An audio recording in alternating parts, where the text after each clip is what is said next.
on Coleman. Count on Coleman. If your world is looking strange, you can count on Coleman for change. Hi, Baton Rouge, especially District 10 in this case. Here we are at Coleman's Media Center, and you know our purpose, and that is to get information, to keep you informed about what's going on. You all know that song, and so today, I have a treat for every last one of you that is in this listening audience and who will be listening, and that is, I have a gentleman here that's representing the best hidden jewel that many of you all out there do not know about. Oh, it took me a couple of years, but now I know, and that is Muse 3 Farm. I want you to make sure you listen closely now. Muse 3 Farm. And this is a farm that family farm. And I have with me today one of the 4 founders, one of the 4 owners, and that is Mr. Chris Muse. And I'm just so grateful to have you with us this morning. And so, Chris, I tell you, I mean this. This is the best kept secret, I believe, that's in the state of Louisiana. And then, not only the state, it could really ease out in our surrounding states to let them know that where you all really reside. So I'm going to yield to you, and I want you to tell the listening audience about who you are and what you do, and how did Muse 3 Farms come about? Okay. And first, I just want to say thank you, Councilwoman Coleman, for all of the support that you have given to the farm. Your audience and our audience, they work great together. The work that you're doing with the youth is unbelievable, and we're striving to get to the point where you are with our youth engagement. But to the audience, I want to say thanks, everybody, and good morning. As she mentioned, my name is Chris Muse. I am one of the co-owners of Muse 3 Farm. We are a small, family-owned farm. We're located in the Piney Hills of Greensburg, Louisiana. Wow. Our farm consists of over 250 acres. Now, you all think that's small? Talking about 250 acres? Nah. It's a small farm, but you know, on that farm, you know, we raise food animals. We raise beef cattle, lamb, goats, rabbits, chickens, turkeys, and ducks. We also have a small garden where we do the seasonal crops. That right now we're in the transition where we're planting our fall crops. That includes the mustard greens, the collard greens, the turnip greens, the kale. We have okra growing. We're planting purple hull peas again. So all of your traditional vegetables that you would normally see growing in this area, we plant those as well.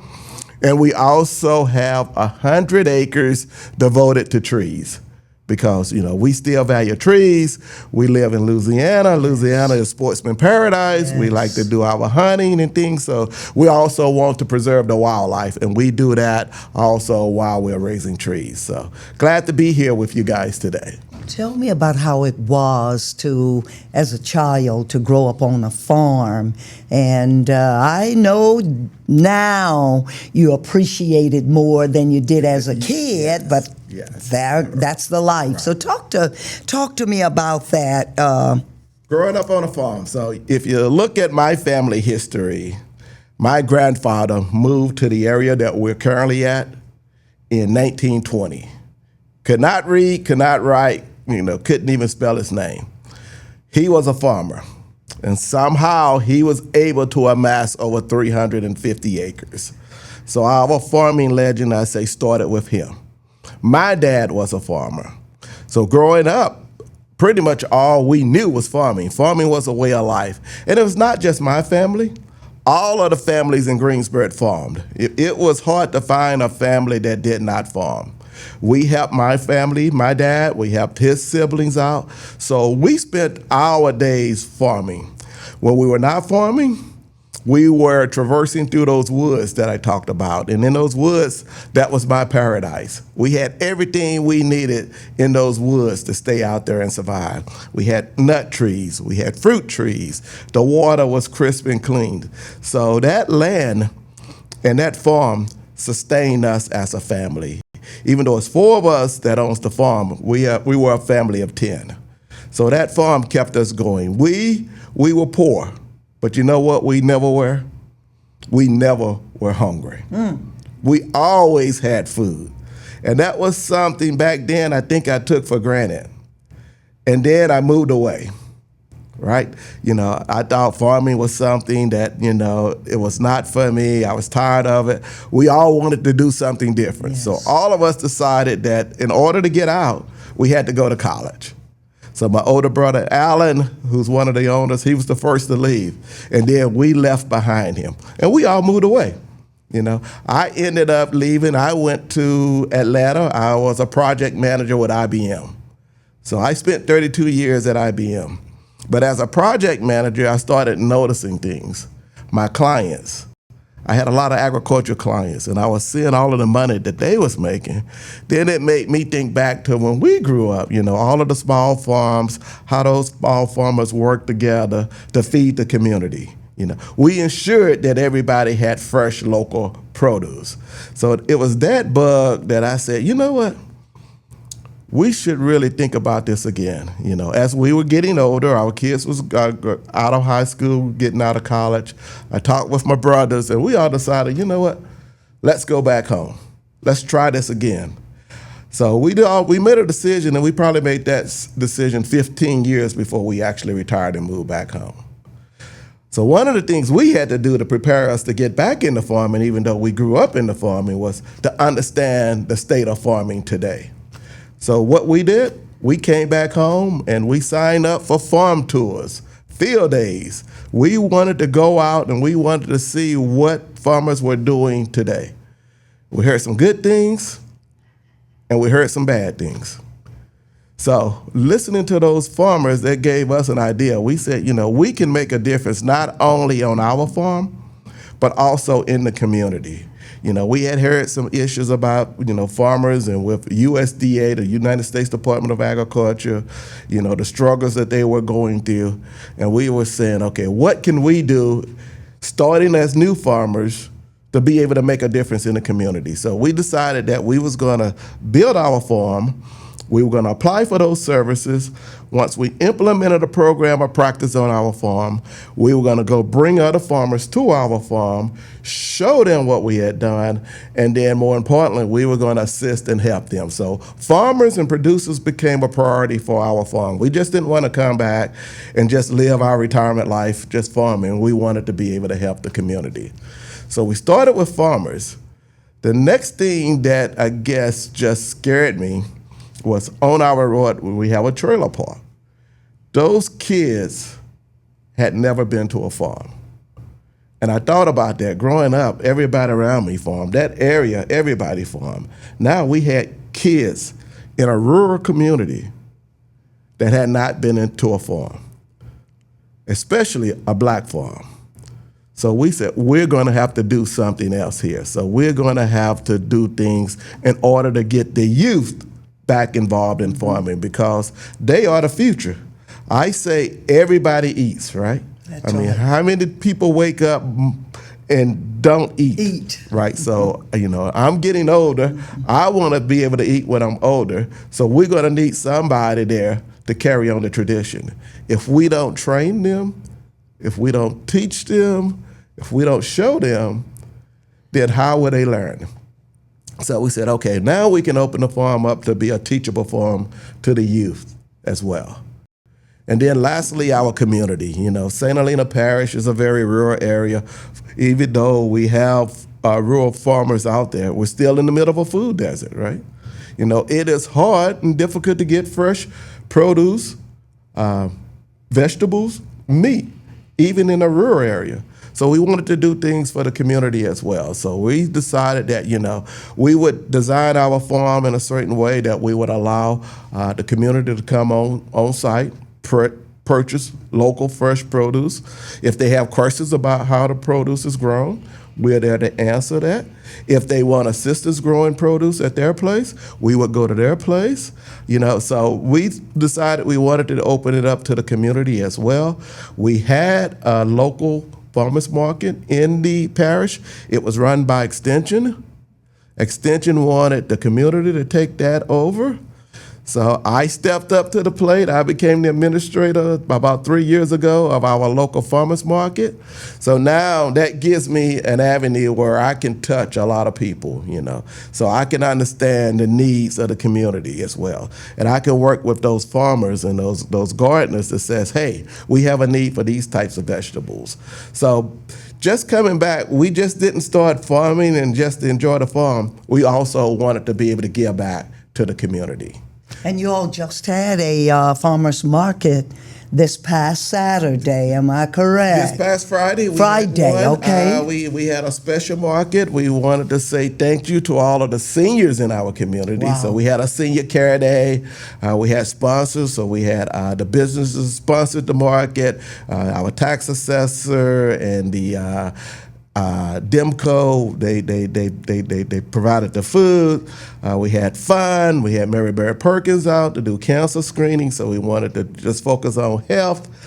Eating well, living well was the theme of what we wanted to do. It was a great turnout, and it's those types of things that we want to do more of because we want to ensure that our communities have the best local fresh food as well as the best health services that's possible. And when they talk about local fresh food, audience, I walked and ate tomatoes. I guess I can confess now. I walked and picked those tomatoes off the vine there, and they were delicious. The children, he mentioned about our children that we took to Muse 3 Farm, and the children were amazed. Not only that, they had the opportunity before to eat some raw vegetables. So parents, you all thinking that they don't eat this and they don't eat that. It's all about exposure. And so the children petted the animals, picked them up and ate raw veggies. And yes, it was warm out there, but that did not stop us. And it was a memorable experience for not only the children, but for the not so children. Yes. Those are the things that gives me hope. When we talk about our kids today, a lot of times we talk a lot about the negativity with the kids. Yes. But I can say we have probably had this year over 3,000 kids at the farm. Wow. We have not had a single issue out of any kid on the farm. When you get that kid on the farm, you let them hold an animal or go to the garden and teach them about gardening, and they see things growing and they can actually pick up a piece of a vegetable and they look at it and they say, can I eat it? And you say yes, to see the joy on their face. And at the end of the day, when they say, can I come back again? That's it. That's what makes it worth to me and my family that we can keep. We need to keep doing it. It's a lot of hard work to do these things. Yes, indeed. But to see the excitement and the joy on the kids' faces and the parents and grown-ups' faces, it says, okay, this is worthwhile doing, and we need to do more of these types of activities. Yes, indeed. And when I always said, Muse Farm. I missed the 3. So now you got to tell us about that 3. And then, as you can see on this shirt, it was established in 2015. And what I like is, it wasn't a fly-by-night. There's a process. Oh, yeah. And that's what our young people and our not-so-young people need to understand.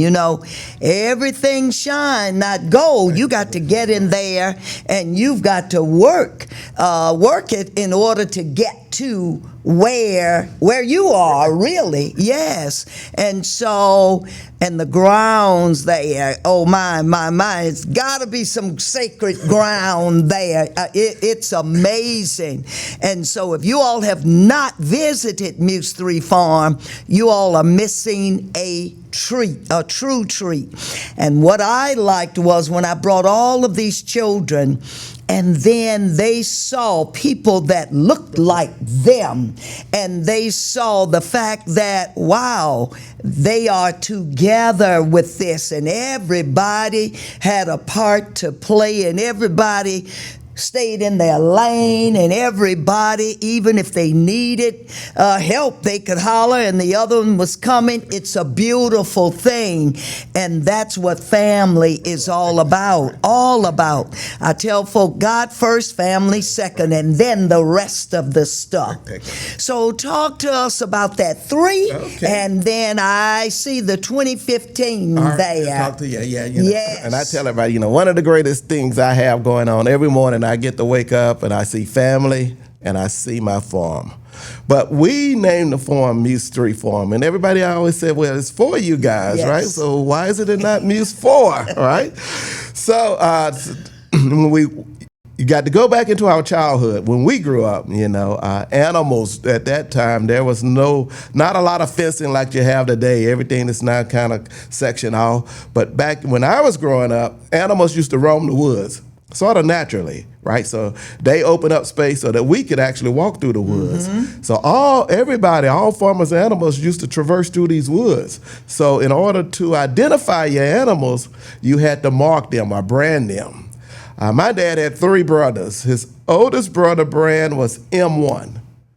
His middle brother's brand was M2, and since he was the last brother, his brand was M3. So to pay homage to my father for all that he's done for us, we decided to name the farm after his brand, Muse 3 Farm. Wow. So that's how we got the name Muse 3 Farm. We wanted to pay respect to our tradition, our history, and we still have his brand.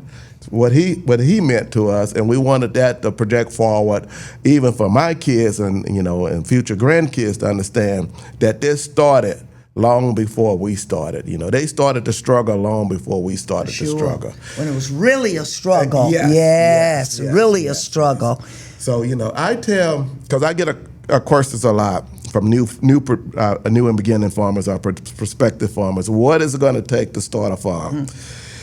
And I tell them, farming is a business, just like any other business, right? It's going to require planning. And sometimes it requires years of planning. We started planning to come back and return to farming probably 20 years before we came back to farm. Why?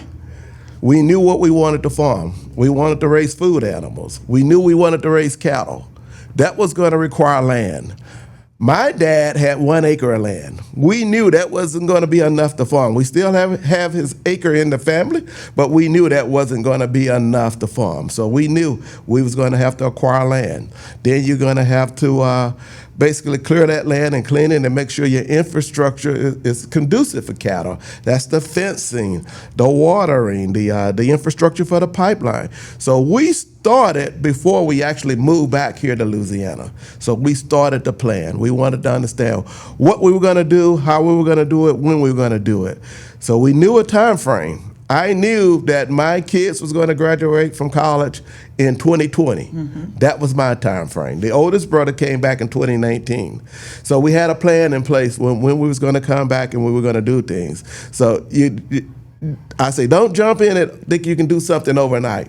Go off, do some research. I was researching the cattle market. I was researching vegetables. I was researching programs and grants that were available. Because all of those things factor into a business. What was going to be the break-even plan? When I looked, it was going to take us 5 years before the farm could actually start paying for itself. And we were right on schedule with that plan. So there is planning involved. And then it has to be something you have to ask yourself. Do you love doing this? Do you love waking up in the morning and working with animals? Do you love going out in the garden, putting a seed in the ground and watching it grow and nurturing it? Are you going to be a good shepherd, right? Those are things you have to think about when you're going to do gardening. And also think about what you're going to do for your body. Do you want to know what you're eating? Do you want to know what you're putting in your body? What's the best way to know what you're putting in your body? Grow it yourself or raise it yourself? Do you want to make sure your community has access to fresh, healthy food? Those are some things that's going to drive you. We had the pleasure, and probably I think one of our greatest accomplishments today, where we were able to get our fresh meat products into 3 of our local school systems. Wow. 3 local school systems. Our Saint Helena Parish School System, the Zachary Community School District, and Tangible Hope Parish, right in our area. That was something I had tried to do when we first started farming. Couldn't make any traction. Our biting program came along with a local food for school program. Once that program was announced, the schools were calling me now because the schools want to do this as well. The schools want to eat locally, but our systems are not designed or structured for them to eat local, right? Most of the food that we eat in our school system is going to come from the USDA commodities program. But that program showed that, yes, we can support our local systems here with the food and the produce that we grow here in Louisiana on these small farms. Now those programs went away. We don't have that program anymore. And you know what happened when that program went away? The schools are not able to purchase locally anymore. Yes. So as a small farmer, what I'm advocating now is that we have enough small farms, even though our numbers are greatly reduced, we can supply much of the food that we need in our local communities. But we do need assistance. We need assistance from the government. We need to understand that a market is going to be there. If those school systems are going to be there and we know that they're going to purchase, we can scale up. We're willing to step up. I'm willing to invest more in the infrastructure, in cold storage, freezer spaces, lift gates for your trucks, if we know that we have the markets. Because we need help as a small farmer. There's no way I can compete with the big 4 meat packaging companies. We can't do that. So we're going to need programs in place. But when we look at COVID, the screwworm that's here now, the avian flu, when we saw the disruptions that those pandemics can have on our food supply, we all should be looking at how we can better decentralize our food system. And if you're going to decentralize the food system, you're going to need the small farmers. And that's what we do. Wow. You know what, y'all, that's a lesson in itself. Mr. Chris just sat here and talked about that ecosystem, talked about how you start, how you have a plan, and then how you work your plan, and with a timeline. That's a whole lesson there that could really be taught in our schools there, and then the children will learn how to put a twist on this for whatever they're going to do, whatever they're going to do, any business, and that's it. This farming, it's a business, and you just appeal to the people about the importance of supporting small businesses, small farmers. And so we want to live longer, and we want to, so the key to that is eating right. And what you say, if you want to know what is, you know what you planted, you know what you're eating, all of that, you know what you're eating. Got this lettuce pandemic going on now, right?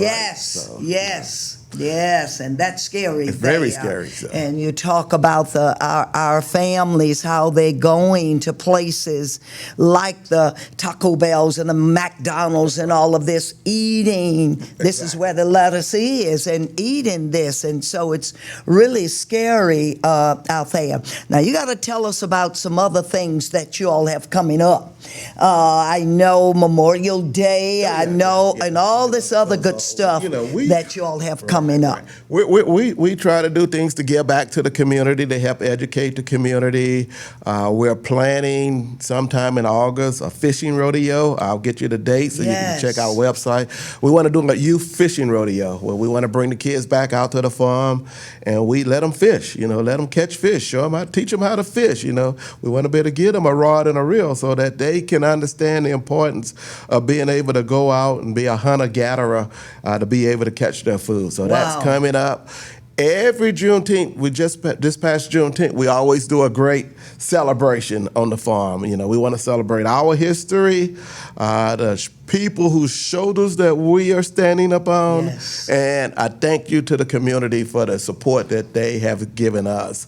That's every Juneteenth. October this year, we're going to be looking to do another festival around the Halloween time frame, a pumpkin festival, a celebration in the fall, just to say thank you to our community.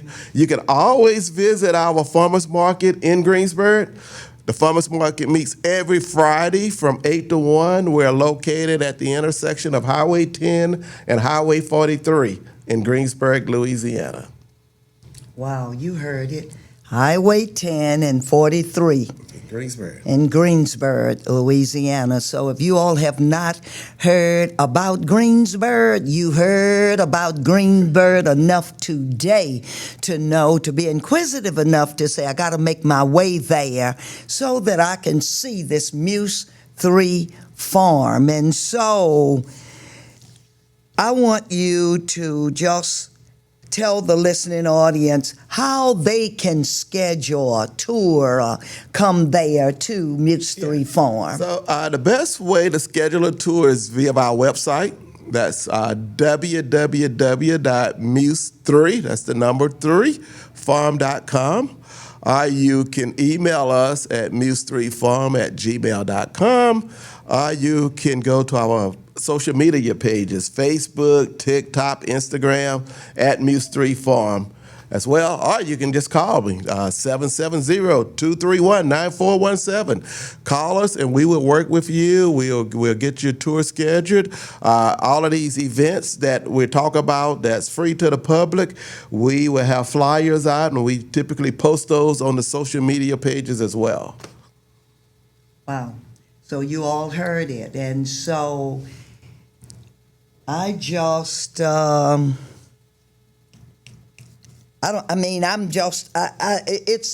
it's really, people, it is something to really experience. I'm not just going to say see, I'm going to say experience. And so I just appeal to all of you out there to get yourself up, get your children up, and get out there to Muse Farm and see all that this family is doing, has done, and is going to be doing. And so it has been a pleasure having you here with me this day. Is it anything else that you want to tell this listening audience? Come visit us, come see the farm, and then, you can go back. We got fresh, grass-fed ground beef, grass-fed lamb, grass-fed goat meat. Our hibiscus tea is awesome. Yes. You have to get some of the hibiscus tea.